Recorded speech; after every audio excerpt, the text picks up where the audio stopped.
As I've mentioned on previous videos, one area of Canada and Canadian history that I have a great interest in learning more about is the Canadian military. People have told me on previous videos in the comments that Canada is one of the only countries in the world that's never lost a war. That's just a great fact and a great record for Canada, something the country should be proud of. And yeah, people have been recommending different videos for me to react to, so yeah, thank you very much for that. Keep recommending different videos, whatever the content matter, and I'll try and check them out soon. I really appreciate it. People told me to check out this one also. It's called Canadians Change When They Hear the Word War. So again, that's a very interesting title for a video. I know that maybe this is in reference to the fact that Canadians generally are known as being polite, nice, friendly people, so maybe that changes when they hear the word war. So this is hopefully going to give me a better insight into Canadian military. Let's check it out. Sorry, not sorry. While Canadians are nowadays subject to the stereotype of hockey-loving, maple syrup-chugging, overly polite potheads, their wartime stereotypes in the First and Second World Wars had their enemies trembling in their boots and making a hot mess in their trousers. It's as if when the Canadians hear the word war, their insatiable desire for maple syrup and Canadian beer turns into an insatiable desire for blood. In saying that, however, they didn't always rush enemy positions with bayonets, meat cleavers and spiked clubs, but were some of the most well-trained and formidable soldiers on any front in any war. In this video, we're going to explore Canadian wartime reputation, keeping our scope focused on World War II and the heroic feats of individual Canadian soldiers therein. So this should be interesting, and as I've also mentioned on previous videos, being from the UK, being British, I have a great affinity with Canada and the military. I've said on previous videos also I have family in the British military, so I have an interest in that. I have a support of military in general, but obviously with our history I have a great appreciation for our allies as countries, and Canada is obviously one of our closest allies in that respect, and the support that we gave each other during the World Wars should never be forgotten by anybody. I guess I feel a special connection in particular with Canada because I know that a lot of Scottish people have emigrated to Canada throughout history.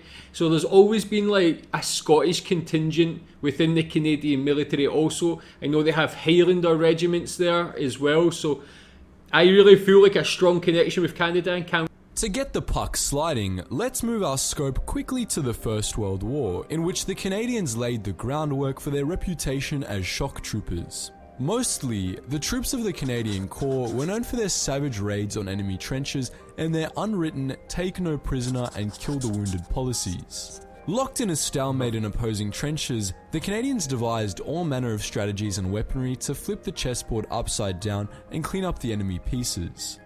Cutting through barbed wire, they crept upon them in the cover of night with painted faces, launching either savage, unforeshadowed raids or perking up their ears and eavesdropping on enemy plans. In said raids, the Canadians gorged their bayonets with blood and made good use of improvised melee weapons, paying little attention to attempts at surrender and skewering bandaged and unarmed men just the same as men on their feet with rifles. They even concocted an alchemist's shelf of homebrew explosives, like pipe bombs and jam jars loaded with nails and gunpowder. I think it's a safe bet to say that at least one grenade is made with a maple syrup jar. I mean, already, I never expected this. I guess this is what it means, how Canadians change when they hear the word war. We mentioned the positive side of Canadian personality, how Canadian people are stereotypically thought of, being friendly and nice. But you can see when it comes to war, the word here, they take no prisoners. Not only that, is like you can look at it a bit deeper and see their bravery, how they're going into like situations in the cover of dark, cutting through the barbed wire, going into the trenches of the opposite side. They have great bravery. They've talked there about the actual methods they actually use, these pipe bombs and jam jars with nails and gunpowder. They're innovative soldiers as well. They can think on their feet.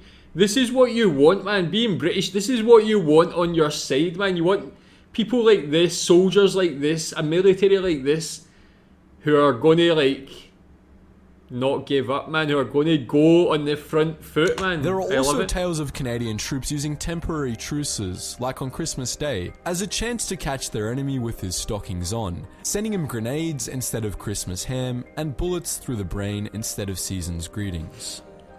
Now, it could be argued that Canadians were acting out of vengeance, but couldn't that argument be used to justify most atrocities in most wars? That's true. Canadian Lieutenant R.C. Germain's letter home to his parents makes the revenge excuse about as clear as the sap from a freshly tapped maple tree. After losing half of my company there, we rushed them, and they had the nerve to throw up their hands and cry "Camarade." All the camarade they got was a foot of cold steel, while I blew their brains out with my revolver. Despite being a little stab-happy with enemy soldiers, Canadian troops were known for being quite, as we contemporary folk have come to expect, polite to civilian populations. Before we have a look at Canadian reputation in World War II and some of its stories, it might pay to know about Canada's involvement in the war. Okay, yeah, so that was the First World War, and you can see that their involvement should always be appreciated by the Allies, by British people, by Americans. They really put themselves in, like, they were in the front line, they put themselves up front and centre, and this is what I never knew, man. This is why I'm watching videos like this, to learn about things like this.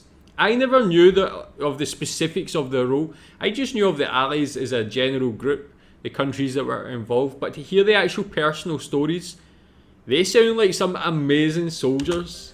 Canada waited until the 10th of September 1939 to declare war on Germany because it didn't want to follow Britain like a Commonwealth sheep. It took Canada until the 11th of June 1940 to declare war on Italy and the 7th of December 1941 to declare it on Japan. Overall, about 10% of Canada's population fought for her and the Allies. This amounted to around 1,100,000 Canadians serving in the Canadian Army, the Royal Canadian Navy, and the Royal Canadian Air Force. Of this 1,100,000, the majority were volunteers.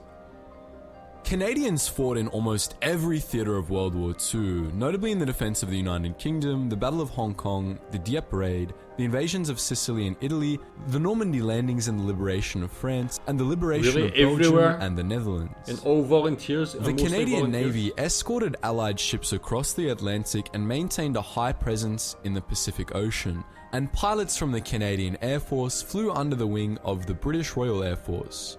German submarines sunk Canadian naval and merchant vessels in the water of Canada and Newfoundland and attacked the loading pier at Bell Island. And the Japanese also attacked a lighthouse on Vancouver Island, though little else occurred in Canadian waters or on mainland Canada. Of the military operations in which Canadians were involved, their ferocity and inventiveness stood out in the Battle of Ortona, the Normandy landings, and the liberation of Belgium and the Netherlands. Through the medieval streets of Ortona, Italy, the Canadians and Germans engaged in brutal room-to-room, hand-to-hand fighting, with the Germans eventually having to withdraw. Here, the Canadians coined the tactic mouse holding, which is basically blowing holes in buildings to allow the passage of infantry rather than running into enemy bullets in the open. Very, in the very D-Day good. landings, as I mentioned there, the inventiveness, and the ferocity of these Canadians is like the effect they've had on this war cannot be understated. It's so important what they've actually done, and how you see the geographical spread of their participation in in this war. It was all over the place. A huge number of people, a huge number of soldiers, 1.1 million, mainly volunteers, in coming up with like their innovating movement on the battlefield rather than running into enemy bullets in the open. In the D-Day landings, the Canadians landed on Juno Beach, the second most resisted beachhead besides Omaha. The Canadians penetrated further inland than anyone else, coming up against some of the strongest units in the German military. In Belgium and the Netherlands, the Canadians spent thousands and thousands of Canadian lives to drive the Germans back and get food to the starving civilian populations. They even shared rations with civilians and gave them blankets. Some of the most intense combat here was in the Battle of Scheldt, where the Allies fought through flooded terrain against stiff German defences for about a month. This battle alone cost the Canadians more than 6,000 casualties. This latter triumph, particularly the part about getting food to the starving civilians, is certainly keeping with Canadian tendencies in the First World War, though the following atrocity paints a bit of a different picture. Canadian Lieutenant Colonel Frederick E. Wiggle was shot dead on approach to the town of Friseute, Germany, and a rumor spread that it was a civilian sniper from that town who shot him. Back on that revenge train, the Canadians burnt down the entire town, apparently moving its citizens onward before setting their homes on fire. It was discovered later that Wiggle was shot by German soldiers. Now, Well, don't mess with the Canadians, man. They'll let you have it if you mess with them. I mean, again, another situation I knew nothing of. But again, you really see that aggressiveness that can actually come out in the Canadian soldiers. Don't mess with them, man. The intent of emphasizing Canadian brutality in World War I and mentioning the Friseute incident is not to take away from Canadian bravery in either world conflict. Like I said before, Canadians were some of the most well-trained and formidable soldiers on any front in any war, and I think the best way to communicate that is to share some stories involving some of the most heroic Canadian soldiers in World War II. On the 14th of December 1943, Canadian Captain Paul Triquet and his company, supported by an armoured squadron, tried to cross the gully and take the Casa Berardi, a hamlet on the Orto Orsona lateral, Italy. Under heavy machine gun and mortar fire, Triquet ran around organising and inspiring what remained of his men, saying, "There are enemy in front of us, behind us and on our flanks. There is only one safe place, that is on the objective," before charging forward and breaking through the enemy line. Triquet's company and the supporting tank squadron pushed right up to the edge of Casa Berardi, where he set up defenses and fought off a tank-supported German counterattack with whatever weapons he could find. He held the defensive parameter against superior numbers until the rest of the battalion came in and relieved the company. Triquet's utter disregard of danger, his cheerfulness and tireless devotion inspired his men, and his tactical skill and leadership facilitated the capture at a vital point on the Ortona Orsona lateral. I mean, that's just the first story of an individual, and it's like almost like a movie. Like, people really, the bravery he showed there, he was like, there was no other option for him but to fight through. With these individual stories, I'm going to wonder how these people are still remembered today. If people know about these stories of these individuals' bravery, if there's like places where they're from, if they're celebrated there, if they're known, but very interesting. On the 18th of August 1944, Canadian Major David Vivian Currie was in command of a force of tanks, self-propelled anti-tank guns and infantry. His task was to block an escape route from the Falaise pocket in the village of Solimber-sur-Divers, Normandy. Currie went in alone to scout German defences and to free the crew of 2 Allied tanks which were previously disabled. Under heavy mortar fire, he succeeded. The Germans then kept throwing counterattacks at Currie and his men until, on the 20th, one final German counterattack was thwarted by Currie, costing the Germans some 2,900 casualties. Whoa. Throughout these 3 days of intense combat, Currie displayed gallant conduct and a contempt of danger, and collected and inspired his men. One of his officers said, "We knew at one stage that it was going to be a fight to the finish, but he was so cool about it, it was impossible for us to get excited." Over the 3 days, Currie barely got an hour's sleep, and when it was over, he fell asleep standing and then crashed to the ground. Currie's courage and devotion to duty had a far-reaching effect on the successful outcome of the battle. These are some amazing individuals. French-Canadian Corporal Leo Major was also in Normandy, where he captured a German armoured vehicle which held secret codes and lost an eye to a phosphorus grenade. Whoa. He stayed in service, saying that he looked like a pirate. However, it wasn't in Normandy where Leo earned his first Distinguished Conduct Medal, but in the Netherlands in 1945. Actually, before we go there, Leo single-handedly captured 93 Germans in the Battle of Schell. When out on a solo reconnaissance mission in 1944, he escorted all 93 of them back to his camp, where he would not accept a DCM because he considered the person awarding it to him to be incompetent. Back to 1945 and the real DCM. After breaking his back, ribs, and both ankles when the car he was in was hit by a landmine, Leo went on a recon mission with a friend in the city of Zwolle. His friend was killed, so Major continued alone, capturing a German soldier, making the soldier take him to his officer, who was in a bar, and then telling that German officer that the Canadian artillery was going to shell and kill them all. Leo then ran through the city, firing his gun and lobbing grenades, fooling the Germans into thinking the Canadian army was invading. All through the night, Major brought captured German troops back to his camp, resting in civilian houses whenever he needed to catch his breath. He then set a Gestapo HQ on fire and assaulted a Nazi SS HQ before meeting with members of the Dutch resistance and informing them that he had liberated the entire city by himself. I've got to say... What? Leo Major? One eye? He was a one-man battalion? He was like... I have never heard a story like that from any war. That is absolutely... That's insane. What a guy, man. He must be remembered in Canada. He must be known. Everything about that. His life. Man, I want to see a movie of his life. His role in this war. He must be one of the most important people in World War II from any side, from any nation. He literally took on like hundreds of people on his own and succeeded. There's so much about him, his determination, his bravery, his persistence in going back and back for more.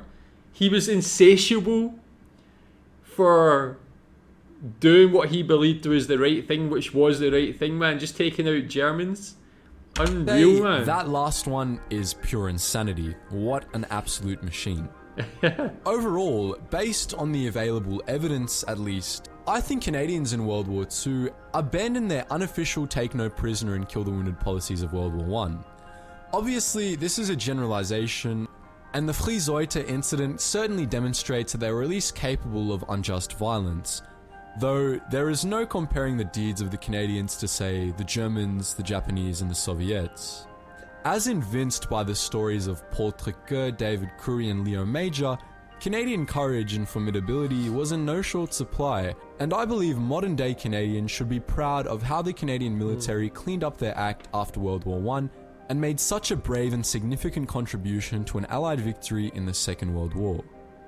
Anyways guys, make sure you let me know your thoughts on Canada. Yeah, that was utterly fantastic, and yeah, for me to get a better insight into Canada's role in World War I and World War II. As I mentioned, of course I knew Canada was our ally, being British, but to see the individual stories, to see the actual stories of Canada's military as a whole, to see how involved they were in so many in so many battles all over the world, to see the sheer number of soldiers and volunteers who put their life on the line for us to keep our freedom, even till this day. It should never be forgotten. It should always be appreciated. It should always be celebrated. I can't thank Canadians enough for that, man. And I hope that these, especially like people like those individuals at the end of that video, I hope they're still celebrated today and still remembered. That Leo Major was as the commentator said there, an absolute machine. I need to do a video about him and find out more about him as a person, his life. Utterly fantastic, but a great video. Canadians change when they hear the word war, they definitely do, but that doesn't take away from how great Canadians are today. As great people, friendly, and yeah, fantastic people. So tell me what you think about this video. Thanks.